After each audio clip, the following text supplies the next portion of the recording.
Di dalam pembahasan psikologi Islam, godaan setan ini itu berkorelasi dengan gangguan kognitif, ya. Jadi pemahaman dan lain sebagainya. Biasanya orang mentalnya terganggu itu diantaranya adalah karena ada gangguan di kognisinya, pemahamannya. Setan punya peran dalam hal ini.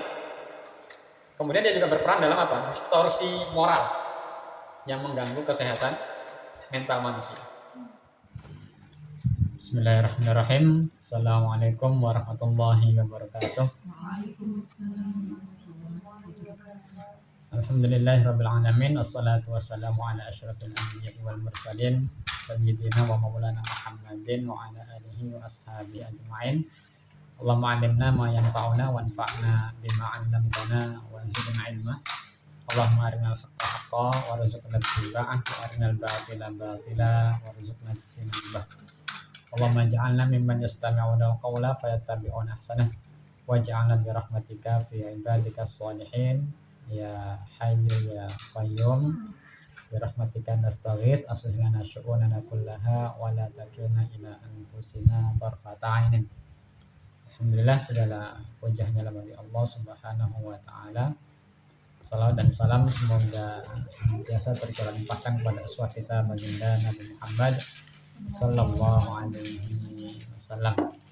Insyaallah dalam pembahasan kita kali ini masih ada hubungannya dengan iman kepada yang gaib.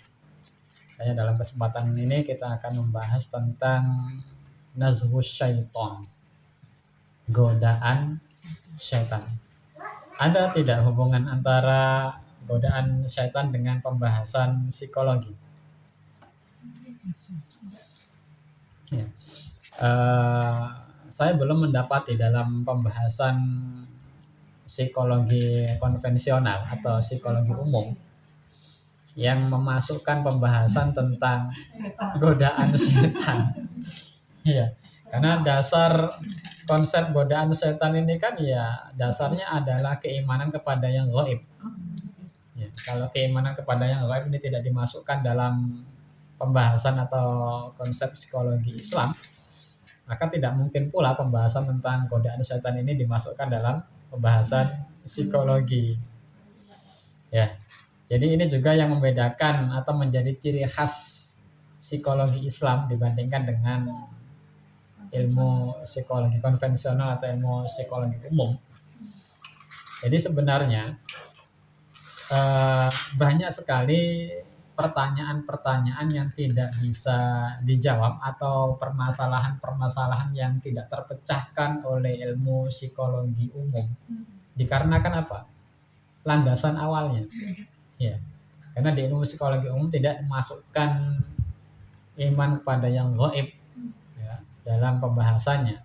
Sehingga banyak hal-hal yang disebabkan oleh yang gaib ini kemudian mempengaruhi psikologi atau mental manusia, maka iya tidak bisa dipecahkan, tidak bisa dijawab permasalahan ini.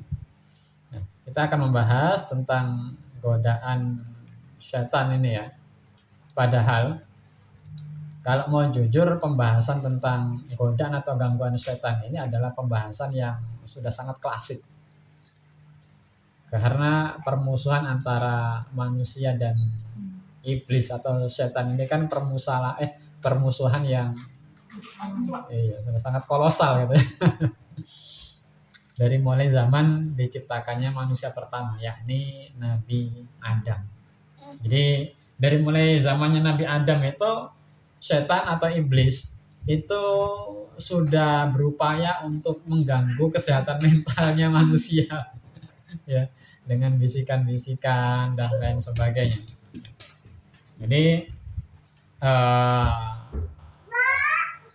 godaan atau gangguan setan itu bisa berupa bisikan jahat, kemudian dorongan untuk berbuat maksiat, hasutan untuk berkonflik dengan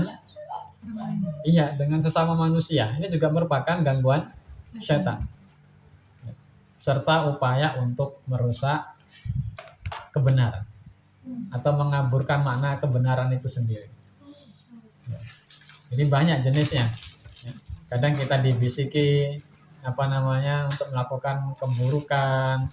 Kemudian fakta sejarah juga membuktikan bahwasannya setan itu mampu mengganggu hubungan antar saudara.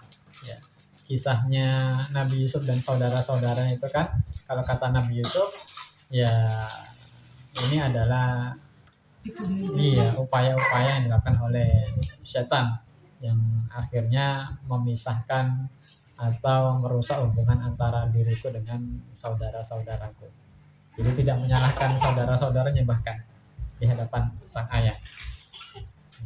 Ini itu tumpang, ya. Kemudian setan juga berperan dalam merusak hubungan antara suami dan istri atau orang tua dengan anak-anaknya. Di dalam Quran surah Al-Baqarah itu kan disebutkan ya, di antara upaya setan itu dengan sihirnya adalah memisahkan bainal mar'i wa zauji, antara seseorang dengan pasangannya. Selain itu setan juga bisa melakukan was-was, bisikan-bisikan dalam dada kita, dalam hati kita. Kemudian setan juga mampu memprovokasi syahwat atau memprovokasi nafsu. Jadi ada dua hal yang harus kita hadapi dalam kehidupan ini. Yang satu adalah musuh internal dan yang satu lagi adalah musuh eksternal. Kalau musuh internalnya ini memang sudah menyatu dalam tubuh manusia, sedangkan musuh yang eksternal ini meskipun dia posisinya ada di luar, tetapi dia bisa memprovokasi musuh yang ada di internal itu.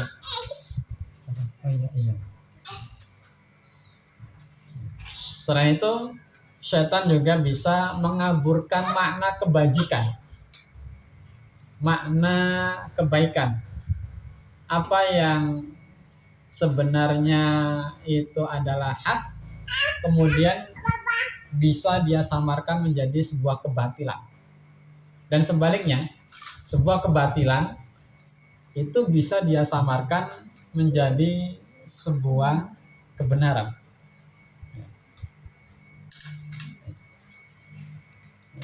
Jadi dia mengaburkan nilai baik dan buruk.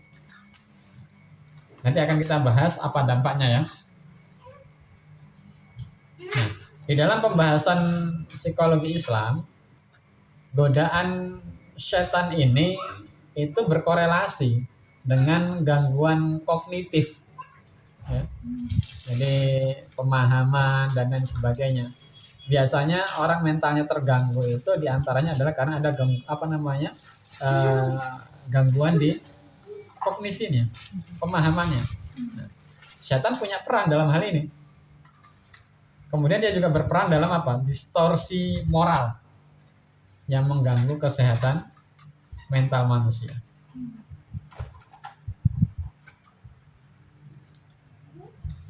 Kemudian akan kita kelompokkan ya, dampak-dampak godaan atau gangguan setan ini. Ada gangguan personal, kemudian ada gangguan interpersonal, dan juga ada gangguan transendental. Jadi kalau personal itu kan individu, personal kita sendiri, personality. Interpersonal itu artinya apa? Ya, hablum minan nas diantaranya. Nanti transendental itu ya hablun minallah. Dampak dari gangguan setan itu akan merusak 3 hal ini. Di antaranya dalam tataran personal, di antaranya gangguan setan itu bisa menyebabkan jiwa atau psikis kita itu terbebani. Jadi beban gitu. Kemudian pikiran atau kognisi kita juga jadi kacau. Insyaallah. Nah, di antara contohnya, godaan setan itu bisa memicu kecemasan. Nanti akan kita bahas insyaallah. Kemudian ada konflik batin dan lemahnya kontrol diri, karena dia memprovokasi syahwat, sehingga kontrol diri kita itu jadi melemah. Jadi syahwatnya diprovokasi, kemudian akalnya ya, karena kognisinya tadi dilemahkan oleh setan. Akhirnya apa yang terjadi? Depresi, kemudian impulsivitas, kan ada apa? Iya, gerakan-gerakan berulang apa yang ini untuk meredakan obsesi dan depresinya tadi itu. Makanya ada di antaranya orang sudah wudhu, kemudian dia bolak-balik wudhu, ini kan impulsif, ya. Kan ada apa? Dirusak ininya, pikirannya, batal, batal, batal kan gitu. Ada juga saya menyaksikan orang takbir itu tidak selesai-selesai, sampai mau ruku itu masih takbir. Imam mau ruku itu masih takbir. Jadi Allah, Allah, iya, Allah. Ini adalah di antara gangguan-gangguan setan. Oleh karenanya Rasulullah Shallallahu Alaihi Wasallam itu memberikan sebuah kaidah untuk menterapi gangguan-gangguan seperti ini. Kalau sudah muncul bisikan-bisikan wudhumu batal, ya kan? Jangan dianggap batal dan jangan batalkan sholatnya. Karena kadang itu hanya sebatas apa? Bisikan. Sedangkan kita memutuskan sesuatu itu harus berdasarkan bukti, fakta. Maka kaidahnya apa? Sampai mendengar suara atau bau, aroma. Nah, suara dan bau itu adalah sebagai bukti untuk menepis apa? Iya. Nah, konsep-konsep ini, kaidah-kaidah ini sebenarnya bisa kita praktekkan dalam kehidupan kita. Kadang setan itu mempermainkan pikiran kita, yang kita anggap bahwasanya itu adalah sesuatu yang nyata. Padahal itu baru sebatas apa? Asumsi-asumsi tanpa bukti. Nah, Islam mengajarkan jangan memutuskan sesuatu tanpa adanya bukti yang mendukung. Kalau ini kan begitu. Ini adalah bentuk-bentuk gangguan setan. Ini personal ini ya. Ini personal. Nah, kemudian interpersonal atau sosial diantaranya adalah merusak ikatan persaudaraan, merusak ikatan keluarga, dan memicu permusuhan sosial. Bukan hanya dengan keluarga, pada akhirnya nanti setan juga akan membuat hubungan kita dengan lingkungan sekitar kita rusak. Padahal kebahagiaan kita itu, kebahagiaan manusia itu tidak terbatas pada pencapaian pribadi. Tapi manusia itu baru akan mendapatkan kebahagiaan yang utuh ketika dia juga berinteraksi dengan baik dengan lingkungan sekitarnya. Makanya Nabi Adam, ini kan fitrah manusia. Nabi Adam itu meskipun berada dalam taman surga, tetapi masih terasa ada yang kosong. Apa itu? Teman. Butuh bersosialisasi dengan sesamanya. Karena memang manusia itu selain makhluk individu, dia juga diciptakan sebagai makhluk sosial. Nah, setan ketika menggoda manusia itu salah satu tujuannya adalah merusak hubungan sosial. Sehingga ujung-ujungnya kalau hubungan sosial rusak tentu kesedihan ya. Iya. Ini merusak kebahagiaan manusia. Dan yang terakhir, ini hubungan sebelumnya ini tentang ini ya, dalam psikologi Islam ya. Jadi godaan setan itu akan menciptakan polarisasi. Polarisasi apa polarisasi? Ya. Kutub-kutub yang inilah ya, berjauhan, yang bertentangan ya. Polarisasi sosial. Padahal seharusnya manusia itu bahagianya itu secara alami dia berkumpul dengan yang lain bersama-sama. Pasti begitu.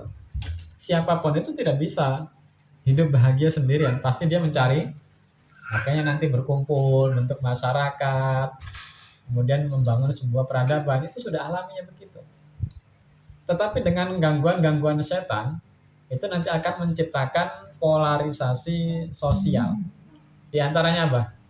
Ada ghibah, ujaran kebencian, akhirnya menimbulkan ketidakharmonisan apa? Relasi. Akhirnya kehidupan sosial juga rusak. Akhirnya kebahagiaan juga tidak akan didapatkan. Rusak mentalnya, baik secara individu ataupun mental masyarakat. Nanti.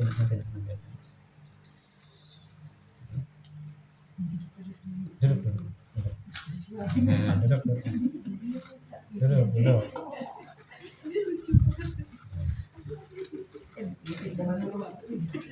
Dia ngancem bapaknya. Duduk.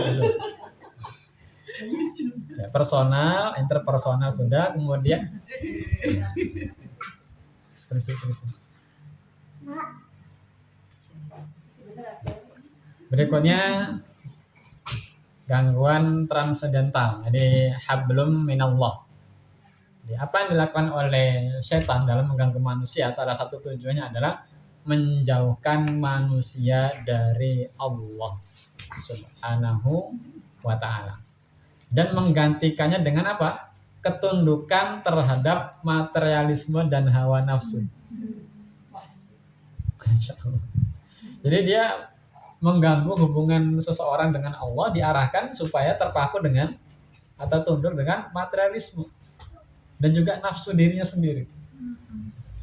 Padahal manusia itu selain dia makhluk individu, dia juga makhluk sosial, dia juga makhluk spiritual. Jadi kebahagiaan manusia tidak akan bisa diperoleh kecuali dengan memperoleh kebaikan di 3 aspek ini.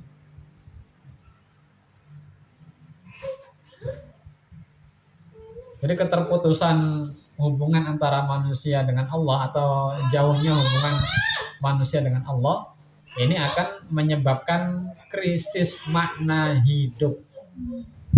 Jadi krisis makna hidup. Oleh karenanya Allah menegaskan itu kan, wa ma khalaqatul jinna wal insa illa liya'budun. Nah, ini adalah penegasan bahwasanya makna hidup manusia itu adalah menghamba kepada Allah Subhanahu wa taala. Dan disitulah letak kebahagiaannya, letak kesehatan mentalnya. Jadi ada kesehatan mental individu, ada kesehatan mental sosial, ini juga kesehatan mental transendental gitu ya. Akibatnya apa? Tadi selain menurunkan kesehatan mental tadi, ini juga menghilangkan kemampuan manusia untuk mendapatkan ketahanan mental. Jadi menurun, kemampuan resiliensinya menurun. Dapat masalah sedikit langsung, iya, butuh healing, gitu. Dikit-dikit butuh healing, lemah mentalnya, rapuh, karena hubungan transendentalnya tadi hablum minallahnya itu terputus atau jauh. Semakin jauh hubungan kita dengan Allah, semakin rapuh, karena semakin kehilangan makna hidup.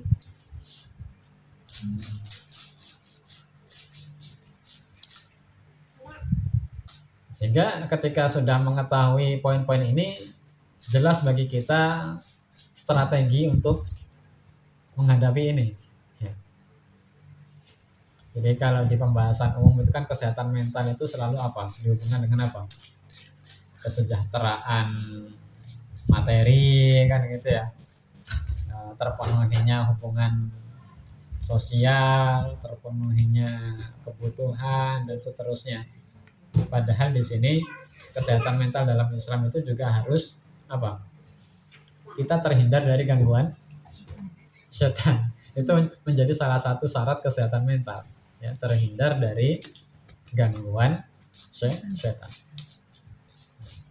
Ini diantara strategi yang harus kita lakukan. Al-isti'adzah, memohon perlindungan kepada Allah Subhanahu wa ta'ala.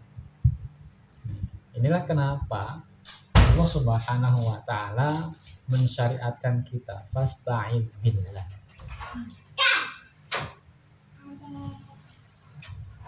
Jadi di Al-Quran kan jelas ya, apabila kita sudah merasakan gangguan setan, apa syariatnya?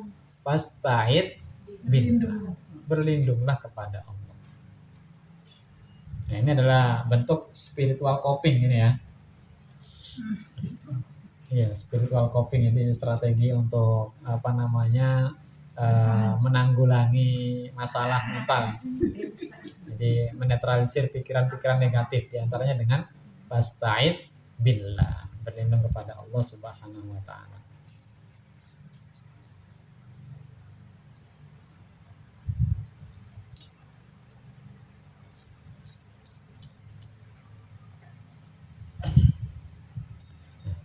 Untuk menyadari hal ini, kita akan menjumpai di dalam Al-Quran itu cukup banyak ayat yang menjelaskan bahwasanya setan itu adalah musuh yang nyata. Jadi ini juga sebenarnya adalah terapi.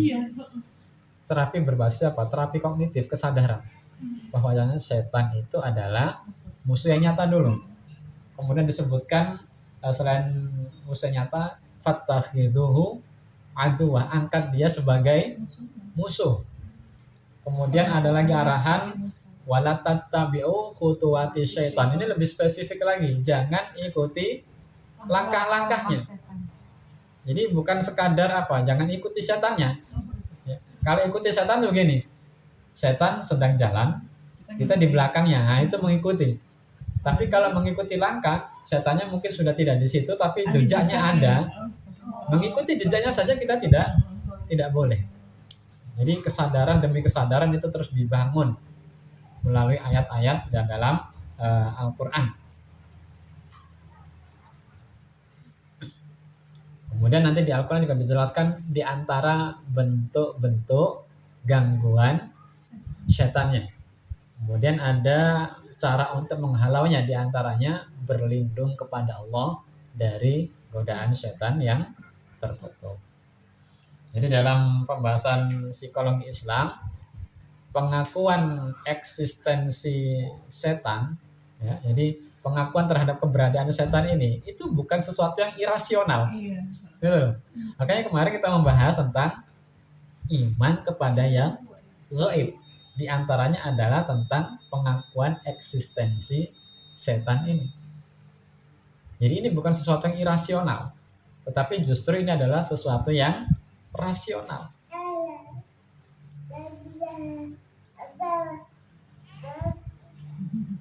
Karena ternyata eksistensi ini itu mampu mempengaruhi psikopatologi ya. Jadi kesehatan mental kita. Di antaranya tadi dengan was-was dan sebagainya tadi.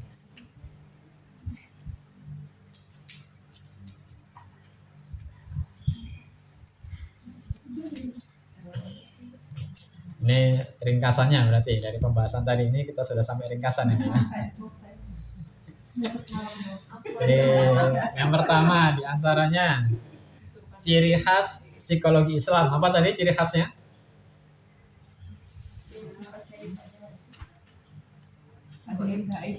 Iya, mengakui faktor-faktor transenden atau sesuatu yang gaib tadi ya. Eksistensi Allah Subhanahu wa taala, kemudian eksistensi apa? Setan tadi itu ya. Nah, ini semuanya memiliki pengaruh dalam kesehatan mental. Ini menjadi ciri khasnya. Ya. Ciri khasnya psikologi Islam. Jadi, selain memahamkan akan hal ini, sekaligus ya psikologi Islam juga menawarkan solusi berbasis Quran dan Sunnah.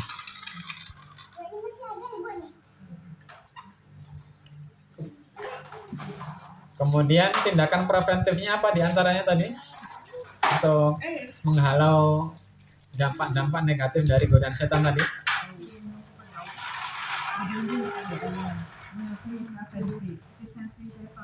Ya, mengakui eksistensi setan, kemudian menyadari bahwasannya gangguannya itu mencakup apa?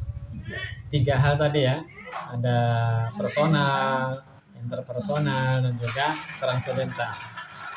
Karena 3 hal ini merupakan pilar utama kesehatan mental dalam Islam.